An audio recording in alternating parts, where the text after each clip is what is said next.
Olá, boa noite a todos. Hoje é sexta-feira, dia 26 de junho. Veja agora os destaques de hoje, aqui no Segunda Edição. O relato da assassina. Tivemos acesso ao depoimento da mãe do menino Rafael Vinks. Você vai acompanhar a primeira vez que ela admitiu ter dopado a criança. Tava com a boquinha roxa, as mãozinhas geladas. Distanciamento controlado atualizado.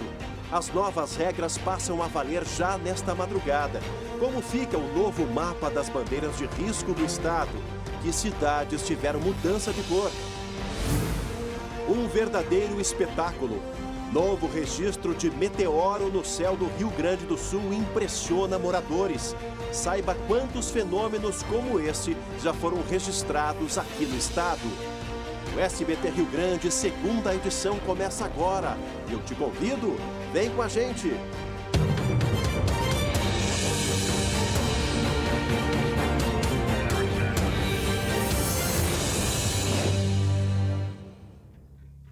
Um mês depois da confissão, o SBT Rio Grande, segunda edição, começa mostrando o vídeo do primeiro depoimento de Alexandra, mãe do menino Rafael, encontrado morto em Planalto. Você vai assistir agora pela primeira vez que ela confessa ter matado a criança. Veja um trecho desse depoimento feito à Polícia Civil lá em Planalto. Ele estava diferente. Tava com a boquinha roxa, as mãozinhas geladas. Que hora era, mais ou menos? Não lembro uma hora certa, era madrugada. E daí como é que a senhora fez para tirar o corpo ali do quarto? Eu não conseguia tirar ele assim. E aí eu amarrei para ver se eu conseguia melhor.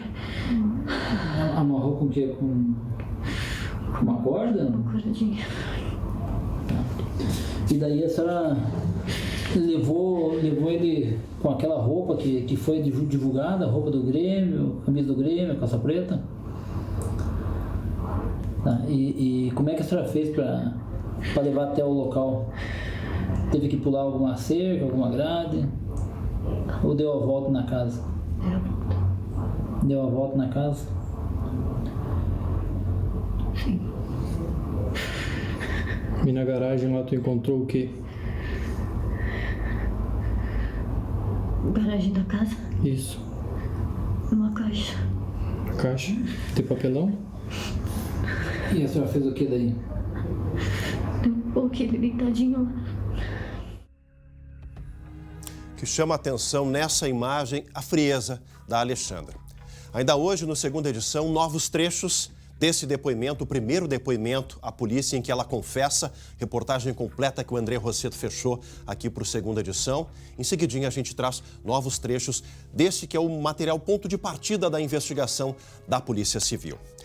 A gente segue agora falando de uma outra polícia, a Polícia Federal, que hoje fez uma grande operação aqui no nosso estado. E o alvo era uma quadrilha tecnológica que invadia órgãos públicos, mas sem nenhum tipo de arrombamento ou violência. Gabi Lerena, boa noite. Verdade, Chemali, boa noite para você. Todos que estão nos acompanhando, tudo acontecia por detrás do computador, da tela do computador, através do mundo cibernético. Olha, de acordo com as informações da polícia, esse grupo, formado por hackers, era especializado em invadir sistemas de informática de órgãos públicos para expor dados de servidores e autoridades. As ações foram feitas em cidades do Ceará e em Porto Alegre, e também na pequena Nova Bassano. A investigação aponta que dados pessoais de 200 mil servidores e autoridades públicas foram expostas de forma indevida.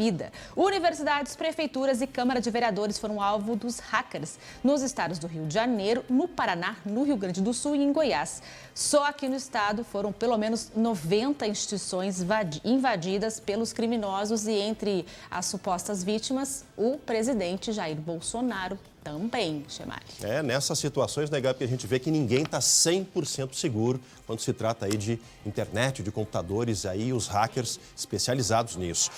Agora, Gabi, vamos falar da pandemia aqui no Rio Grande do Sul. O governo atualizou há pouco a questão das bandeiras de risco do nosso estado.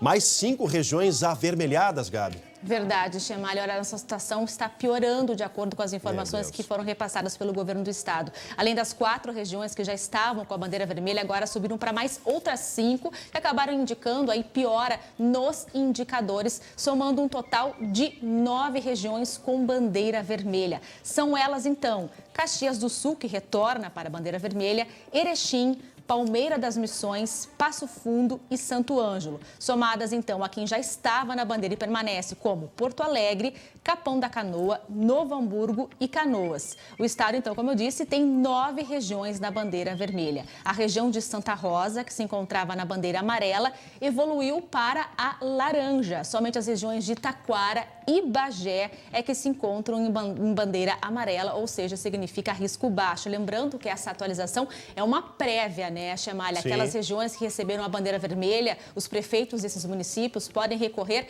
pelos próximos dias. E aí, para essas regiões que estão com bandeira vermelha, só começa a valer mesmo as restrições mais severas na terça-feira. Então, ou seja, agora começa aquele prazo para que os prefeitos desses municípios atingidos, né, que tiveram piora nos indicadores, possam recorrer de seus números. O fato é que sim, com certeza a gente percebe, né, o número de mortes que só aumenta nas últimas horas aqui no Rio Grande do Sul, e isso agora está exposto através dessa nova rodada do distanciamento controlado, Chemalha. Tá certo, Gabi. Daqui a pouco a gente volta a conversar direto da redação. Lembrando, né, Porto Alegre pela 2ª semana seguida com bandeira vermelha. Isso obriga uma 3ª semana pelos critérios de gestão da pandemia aí do governo gaúcho. Ainda sobre isso, olha só essa situação. Frigoríficos estão sob nova fiscalização do Ministério Público do Trabalho. Após surtos de Covid-19, os cuidados nas empresas foram redobrados. Acompanhe.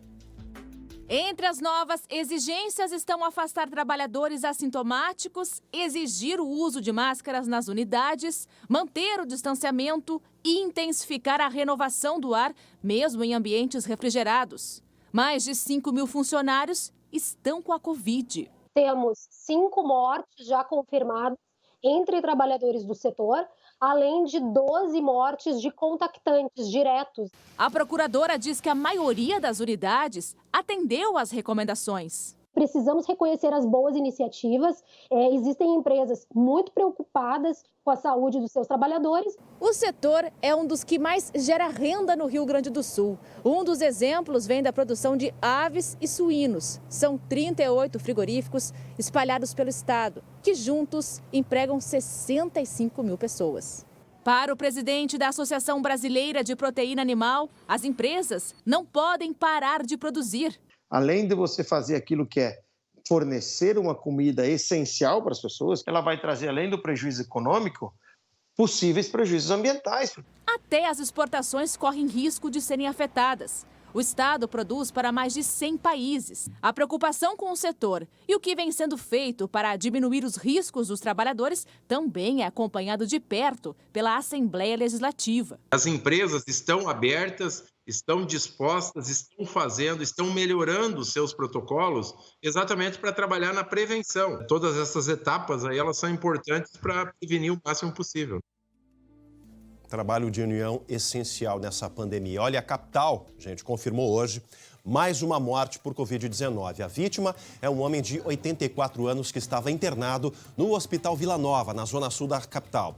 Com isso, já são 78 óbitos. E, enquanto isso, tem espaço de atendimento para casos suspeitos sendo fechado em Porto Alegre, Gabi. Que história é essa? Que absurdo, né, Chemalha? A gente está vendo as imagens aí, fica uma das maiores comunidades aqui de Porto Alegre, da Zona Sul, que fica na Vila Cruzeiro. Essa tenda que fica junto ao postão da Vila Cruzeiro, que atende pessoas com sintomas gripais, que está fechada temporariamente. Segundo a Secretaria Municipal de Saúde, a empresa responsável pela contratação dos médicos não estaria cumprindo o contrato e, portanto, não enviou os profissionais para atendimento. A empresa foi multada no valor de R$20 mil e o funcionamento do pronto atendimento também pode ser afetado por esse problema. Seguem funcionando, então, as tendas da Bom Jesus e da Lomba do Pinheiro e as instaladas também no Hospital Hospital Vila Nova e no Hospital Restinga. A gente vai seguir falando ainda sobre a situação da saúde aqui em Porto Alegre, porque novos leitos foram inaugurados hoje no Hospital Conceição. São leitos específicos de UTI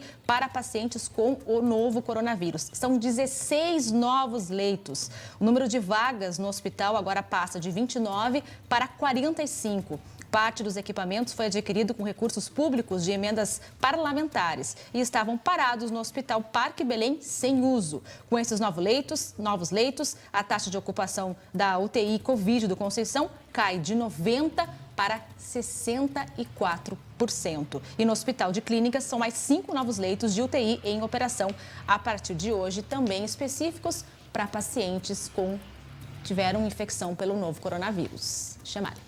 Tá certo, Gabi. Essa é a boa notícia da sexta-feira, né, gente? Novos leitos e estrutura para atendimento aos infectados pela pandemia. E olha, hoje é sexta-feira, dia de SBT Entrevista, e eu conversei com o CEO da Marco Polo. Acompanhe.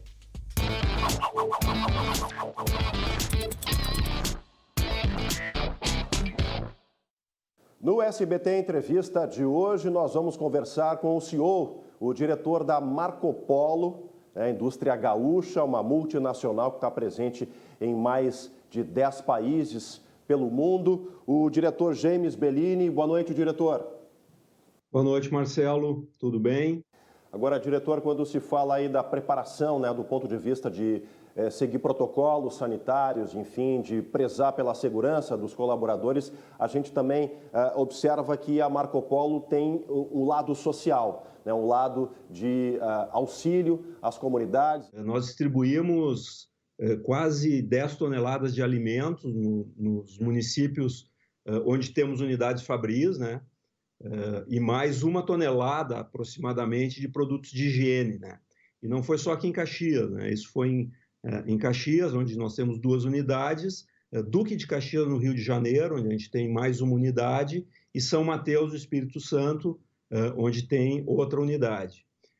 Além disso, nós, desde o início da crise, nós estamos entregando diariamente cerca de 50 marmitas, né, com aproximadamente meio quilo, assim, cada uma, para a UBS de um dos bairros mais pobres aqui de Caxias. A gente fez uma doação de placas de acrílico que resultou na montagem de 10 salas de emergência no Hospital Pompeia, né? E isso proporcionou um aumento aí de aproximadamente 33% na capacidade de atendimento do hospital. Queria que o senhor falasse agora, né, da questão da Marco Polo BioSafe, que é um projeto que vocês apresentaram ao mercado, que é um ônibus totalmente inovador. Transformar o ambiente dos ônibus, né, em locais livres de germes, vírus, bactérias. A gente juntou especialistas aí nessa área, né? Que lições, que legado se pode extrair do enfrentamento dessa pandemia? Nós entendemos que a biossegurança, Marcelo, ela vai ser o novo normal da mobilidade. Hoje nós temos o Covid, mas sabe lá que tipo de mutação vai ter lá na frente, né? Forte abraço ao senhor, a todos aí. Muito obrigado. Muito obrigado, Marcelo. Obrigado pela oportunidade, sempre às ordens, sempre um prazer falar com vocês.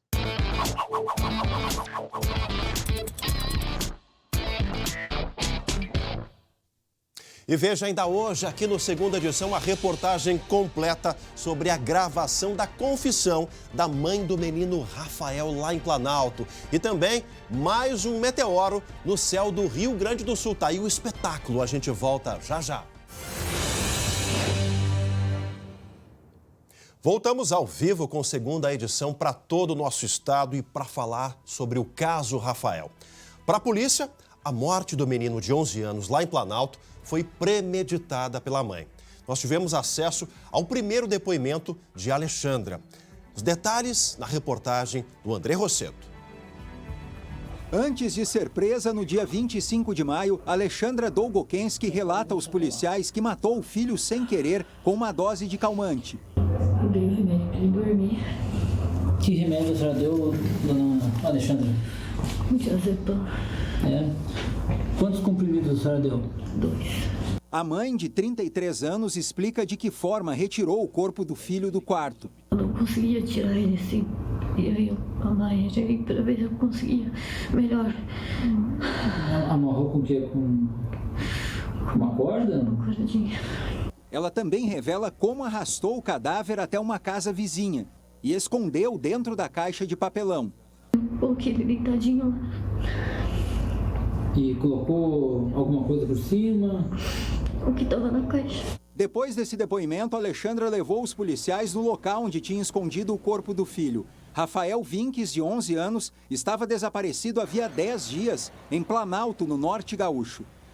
Para a polícia, há provas de que ela teve a intenção de matar Rafael e planejou o crime. Está praticamente delineado no bojo da investigação o motivo que levou a mãe a matar o Rafael. Só que ainda, por incrível que pareça, é precoce nós nos manifestarmos oficialmente sobre o motivo. Alexandra está há um mês neste presídio feminino na região metropolitana de Porto Alegre. A defesa mantém a tese de homicídio culposo, quando não há intenção de matar, e quer que a mãe de Rafael passe por um detector de mentiras. Assim, entendemos que, com mais tranquilidade, vamos demonstrar que o que aconteceu foi uma grande tragédia. Ela nunca premeditou nada disso. A mãe de Rafael vai ser ouvida novamente pela polícia na tarde deste sábado. A versão dela vai ser contrastada com o resultado das perícias, que confirmaram a morte do menino por asfixia mecânica. Que caso intrigante, né? Um caso intrigante da Polícia Civil, um desafio, mas que a motivação, segundo aí o diretor Joebert, já está esclarecida. A polícia vai se reservar a revelar isso só no final do inquérito, né? E também afirma a Polícia Civil de que houve premeditação. É quase inimaginável pensar que uma mãe possa premeditar, planejar a morte do próprio filho. Mas enfim, tá aí o trabalho da Polícia Civil. Conversei agora há pouco com o Dr. Jean Severo também. Ele me disse que aposta muito na questão do detector de mentiras, para reforçar a tese da defesa de que houve homicídio culposo, ou seja, sem a intenção de matar. É bom a gente lembrar que o detector de mentiras não é 100% seguro, mas é aí um mecanismo utilizado na investigação policial aí por diversas questões, tanto na defesa quanto na acusação. Amanhã, 14h, mais um depoimento no Palácio da Polícia da Alexandra Dolgokenski. Os detalhes desse novo avanço a gente traz a partir da segunda-feira aqui no SBT. E olha, toda sexta-feira é dia do comentário de José Antônio Pinheiro Machado. Vai daí, Pinheirinho!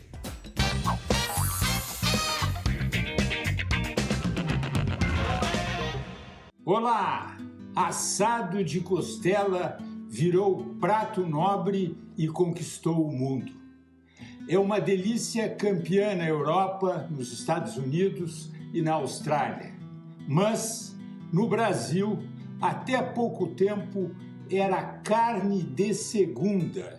Olha só, nas fazendas, o patrão mandava carnear o gado para consumo próprio e ficava com a picanha, maminha, alcatra, filé mignon também. E para os peões, sobravam as costelas assadas com sal grosso em espetos de pau. Lentamente, por horas e horas. Então, o mundo descobriu a costela, que virou carne de primeira. Seu sabor inigualável invadiu as cozinhas com belas variações de fogão. Uma delas, a saborosa costela ao molho de laranja. É o cardápio de amanhã no Anônimos Gourmet. Não perca, voltaremos!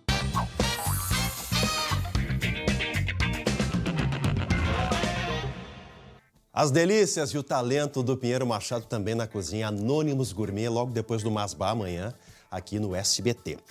E olha, gente, viramos aí o estado dos meteoros, né? Explodiu mais um, novamente aqui no Rio Grande do Sul, no céu gaúcho, na madrugada de hoje. Tá aí a imagem, bonita imagem. E esse foi considerado de longa duração, foram quase 5 segundos. E aí os moradores de Porto Alegre e pelo menos outras 2 cidades gaúchas viram esse fenômeno a olho nu.